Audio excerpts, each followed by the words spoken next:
Good morning, everyone. Thanks for joining our webinar on ABM Strategy this morning. I'm Vincent DeCastro, President of SEO My Business. I have over 16 years of digital marketing experience between SEO, PPC, social, marketing automation, and with me this morning is Jason McDaniel. Jason, you want to introduce yourself? Hi, everyone. I'm Jason McDaniel. I manage ad ops for our ABM clients. So SEO My Business, we're based in Atlanta. We provide full service end-to-end solutions for account-based marketing and lead generation clients. So ABM works because it targets an organization instead of just an individual, and because it's more specific in advertising and reporting, which leads to a higher ROI and more clear results than traditional lead gen. Now that face-to-face interaction is less likely, an effective ABM campaign is more important in B2B sales than ever before. So 87% of account-based marketers report their ABM strategies significantly outperform their other marketing initiatives. And 91% of companies using ABM have been able to increase the average deal size. But most organizations don't have the bandwidth to develop a true end-to-end ABM solution. In fact, only 25% of marketers have confidence in their organization's ability to execute an ABM strategy at scale. So ABM fits with longer sales cycles, 6 months to 2 years. And so because results can take several months to become evident, starting out with a detailed plan helps to ensure success. Large organizations can have buying committees of over 12 people. So your advertising needs to influence these people in this committee who facilitate a purchasing decision. Now, how do you avoid being part of that 75% who fail? It all starts with your strategy. By developing a strategy similar to the 5 steps we follow, you'll be able to ensure that you can join the ranks of the ABM elite. That means defining buyer persona in the purchasing committee, map the buyer journey from awareness through evaluation, collaborate on engaging assets for each individual journey, unification of messaging across all platforms and channels, and track accounts as they engage with the campaign in order to push them down the funnel. The first thing that you needed to do in developing your ABM strategy is define the buyer personas in the purchasing committee. So what does that look like? I find it helpful to ask myself a couple of questions. What other companies are in a similar industry? How big is the company and who are its competitors? Who's in charge? Have any new C-level executives just joined the team? What's the organizational structure? Who actually has the buying power? And what does the procurement process of a product in your space look like? From there, you need to be able to figure out buying habits, priorities, pain points, go-to industry publications, and current buying positions within their company. The Harvard Business Review found it takes an average of 6.8 people in the purchasing committee to sign off on the purchase of a B2B solution. The next step is to map out what your customer's buyer's journey looks like. How long does that take? How many pieces of content does a prospect consume before they have enough information to make a purchase?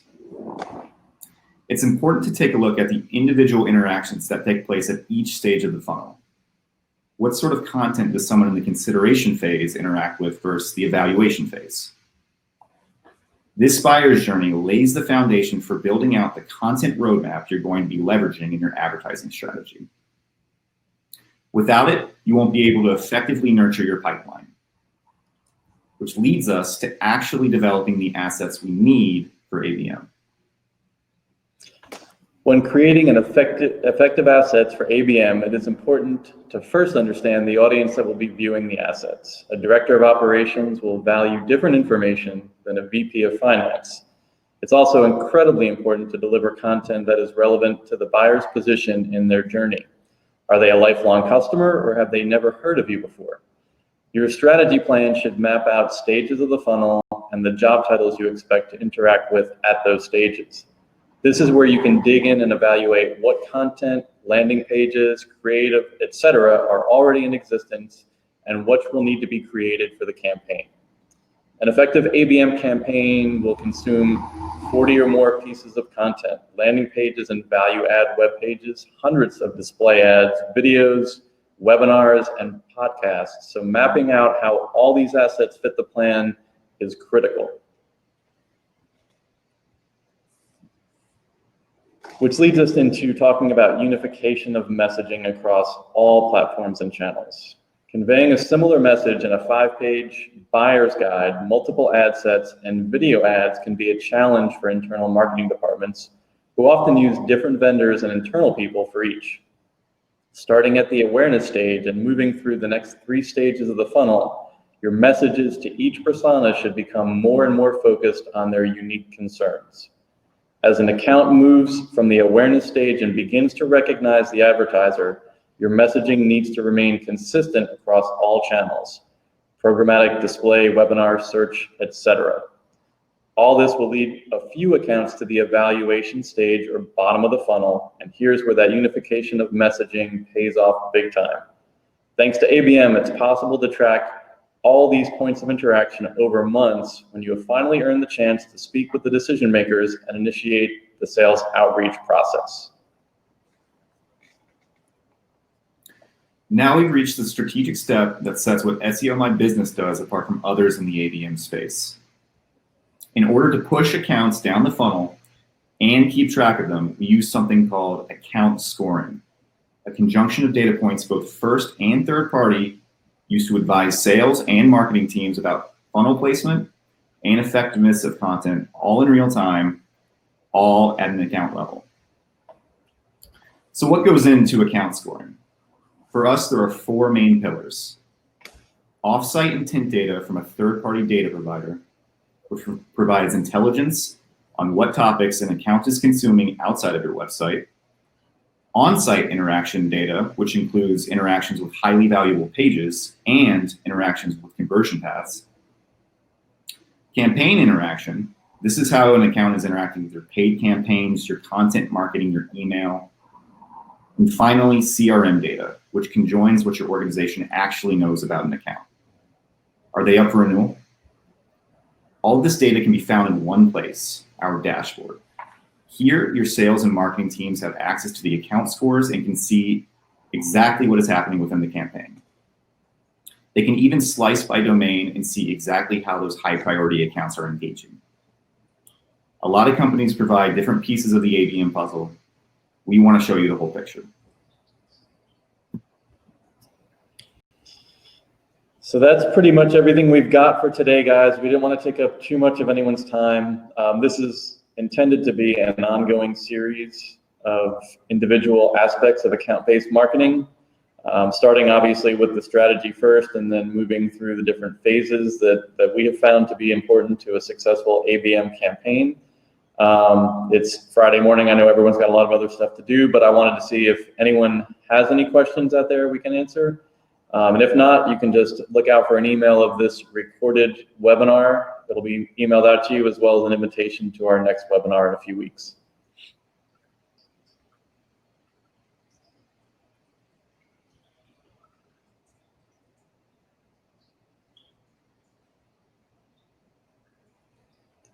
Okay, great. I don't see any questions, so I hope everyone has a terrific rest of your Friday and enjoys a beautiful weekend. Thanks for all the team. Oh, hang on.